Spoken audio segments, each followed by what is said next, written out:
with living such a big penis. So, if that's to both of us, I'll let you take that first. Fair enough. To me, it's not something you really ever learn to like deal with one day, and it's like, oh, it's better. It's just one of those things you have to constantly battle every day, Right. You and wake up, it's a curse. you gain the reflexes for it. You get out of the bed. For me, I get out of the bed, and when I was a kid, trip over it every Mm-hmm. time. But you Mm-hmm. learn to do the little automatic skip over the penis, Yep. or tuck it between you so it drags behind you like a tail. Get into the bathroom, brush your teeth, do the hop and the skip back over it again. Yeah. You get used to it, bro. You It get used to it. Having a massive penis is a lot like having depression. It's just something you gotta learn to live with. It's something, yeah, and other people don't really understand it, They tell you to cheer up. You got a gigantic dick. What's the problem? But Yeah. No, uh-uh. it's a I hard can't thing. recommend it. I can't recommend it. I feel like I've taken the burden of 20 men Yeah. off their plates by having the penis of 20 men. Yeah. No. That I don't know if they're like lined up together or if they're crammed into or if the mass is just being rearranged, into a sort of sausage. Yeah, it's like the human centipede, but with penises. Yeah, Yeah, I've if you been there. can possibly imagine that. I don't know. I My brain goes into beautiful places when I think of that. Even though I'm not a religious person, demons and like freaky underworld vampiric shit really freaks me out for some reason. I get a real thrill out of it. So that's maybe where it came from. That definitely, yeah, that makes sense because a lot of like older shit like that fucks with me still now on a subconscious level. Yeah.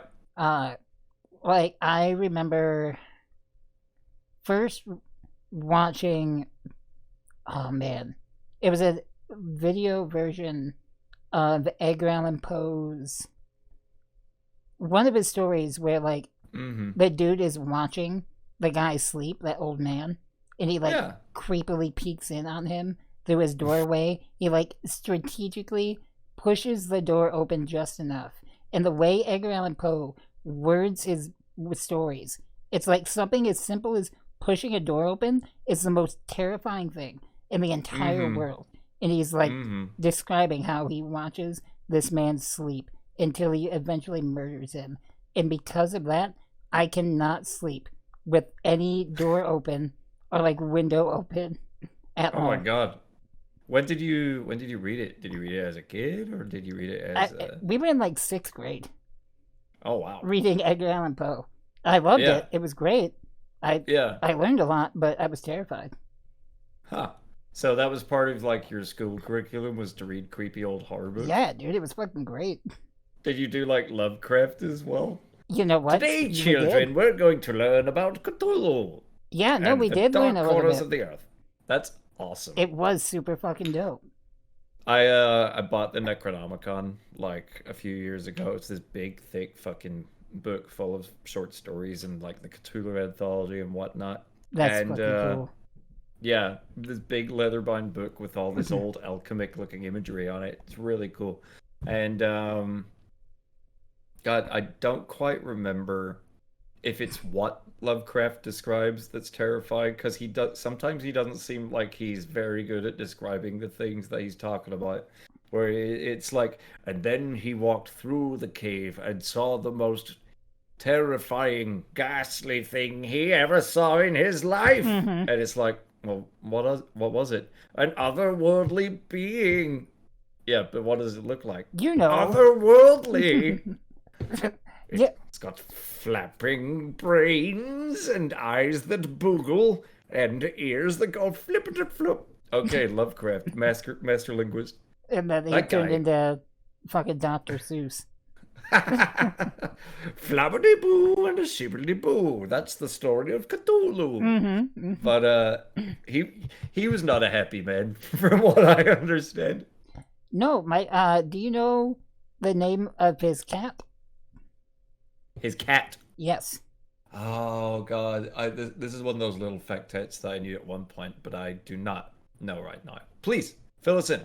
Nope, can't do that on stream. for reasons that would get me Ooh. banned.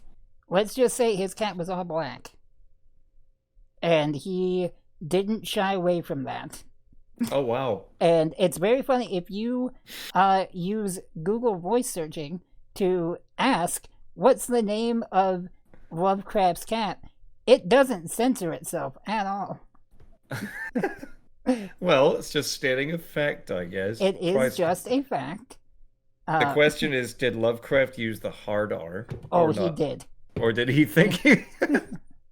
or did he think he was just being, I don't know, homie? Well, it's the hard R man. It's what? So, man yeah. at the end of it? Yes. Well, okay. So if I ever do one of those shows where it's like, let's reach into time and talk, and let's have a podcast with a dead person, Lovecraft, it's a pleasure to meet you. I know that I'm in for a bit of scandal on the line, or I should be gripping my seat, hoping he doesn't talk about his cat. Yeah, he's getting canceled for sure any day now. Any day. Jeez, dude. Where was he from? Was he actually from the Northeast? And I have no idea, if I'm being honest with you. All I know is that he had a cat with a racist name, and he made Cthulhu. That's all I know about. It's one of those things where it's like, well, do I separate the art from the artist?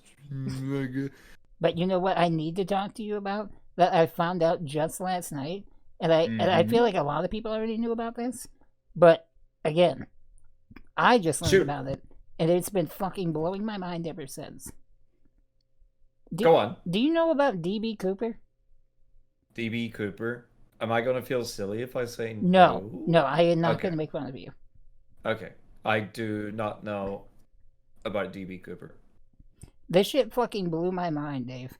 All right, I'll give you Oh, I'm ready. I'm gonna put the feet up just for this. Let's go. I'm gonna give you a kind of too long didn't read about D.B. Cooper. Okay. Back in the 70s, a man who bought a ticket to like somewhere in the like Northeast in America, hopped on a plane, sat on the back of the plane, and said, "Hey, stewardess, take a seat next to me real quick." Gave her a little note, and it said, "Be calm. You know, I have a bomb." Oh no! And he opens up a suitcase, and he has like sticks of dynamite, and she starts communicating with the pilots up front with him there, and he's basically saying he wants $200,000, 4 parachutes, and stop to like refuel the plane so they can fly him and drop him off. Right. Wow. And the thing is, he goes on from there to where, but majority of the people on the plane didn't know what was happening. In fact, they were in the air for 2 hours past like when they should have been landed. And when they land, everybody thinks like, okay, we did it. We're here. Thank God. And he gets the money. He wants to originally go to Mexico City, but they can't do that because, you know, international laws and shit with flying. Yeah. So he's like, all right, last minute plan, fly me to Reno. Okay. So on their way there, where was the flight going to, and where was it coming from? I think it was. Oh man, I'm gonna have to double check, but it was all in the Northeast, like Portland area. Okay. And so, as they were flying, the stewardess because now it's just the crew, the stewardess and the pilots, nobody else, and you know, D.B. Cooper. So she goes. Were they up not front. all sweating bullets? Okay, they had to. They had to. Yeah. She goes up front and then she checks. He's gone. Just fucking gone. He vanished? And the back part of the plane where there's like the staircase to like get out is down. It's down. And he's just gone. And Dave, nobody's ever fucking found him. But were the parachutes gone is my first question. Like, 2 of the parachutes were gone. He's out there. He's still there. And this was in the 70s, though. This was in Like, the how, 70s. so how old was DB Cooper at the time? They What a they, fucking... they give a rough estimate of he could have been in his 40s. So he could just be old as shit right now. Maybe. And That's something. there's so many No. theories about what happened to him. Okay, so run me through some of them, because I definitely want to figure this one out. That's incredible, dude. That's absolutely insane. I watched a whole video about it last night, and it's been blowing my fucking mind. Trying to, like, how is this a thing? And, like, I only just know about this. Because the case was just recently closed, like, by the FBI back in 2016. They just said, Oh, you know what? We don't know. We give up. That's it. so they were just tired of it. They were just doing some bookkeeping, and they went, "Yeah, fuck that." Yeah, dude. So, like, Done. the money that they gave him came from this bank who Yeah. had about $250,000 for occasions just like these, where it's like a hostage situation. So it has changed. It's changed like how airlines operate permanently. Oh, absolutely, it had to have.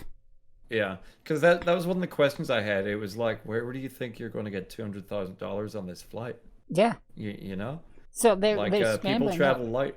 They're scrambling out the money and the parachutes from like a local, fucking skydiving school thing. Mm-hmm. And they get it to them. But the bills are specifically marked with a brand of serial numbers to keep track of where this money goes. Whoa.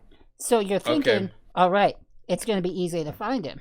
No. Sure. The money never showed up until 10 years later. And where was that? Buried on a beach miles away from where they think he might have landed. And it didn't make sense how it got there. They don't know how because it had to have been deliberately buried because they'd done tests on the rubber bands around the money. Yeah. And they would only last a year. Right. And they found it 10 years later. So was it just brilliantly preserved, or like what's the deal? Nobody knows. It's a mystery within the mystery itself. So and there's no way to piece all of that together at all, really, is there? Nope. Dude, that's absolutely incredible. I fucking know. At this point, I feel like the FBI just needs to be like, hey, man, you bested us. Just come forward. All right, Yeah. We'll pardon But then you. what? But then what? Does he get a cake? Like, do we go, yeah, but would. you did it. I You would. beat the test. That dude deserves to be a national hero in my Yo, mind. DB Cooper, you did all right. You did good. You beat us. You beat us. Come Yeah, I on. can imagine the camaraderie behind it. Yeah, bring it here, DB. You fucking wasted so many hours, but you did it. You fucking did it. You freaking terrorist son of a bitch. Dude, Oh my and God. I've been obsessed ever since, man. I showed my mom the whole video this morning, and even she was like, what the fuck? What? Are you like one of the guys that would maybe have the string up on the walls, like connecting everything and try to figure it out and all? Like I you're feel that like I'm kind of getting obsessed there. with it? Yeah. I'm getting there at this point.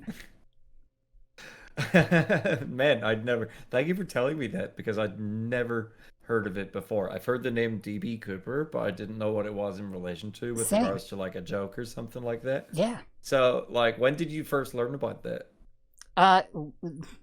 Literally the other night, my friend was like, yeah, blah, blah, DB Cooper. And I was like, I know that name, just like you said. Like, Yeah. it's one of those things I know, but I don't know why it's a thing. And he was like, oh, for real? Dude, you had to see this. And Yeah. I was fucking baked out of my mind watching this video about DB Cooper. And I was like, what the fuck, dude? Are you kidding me? It was a perfect tone to be like high to. So I was like, oh my god, this is fucking amazing. You were just open to a new mystery, man. You had your mind open. You were ready to absorb something and like Yeah. process it, you know? Yeah.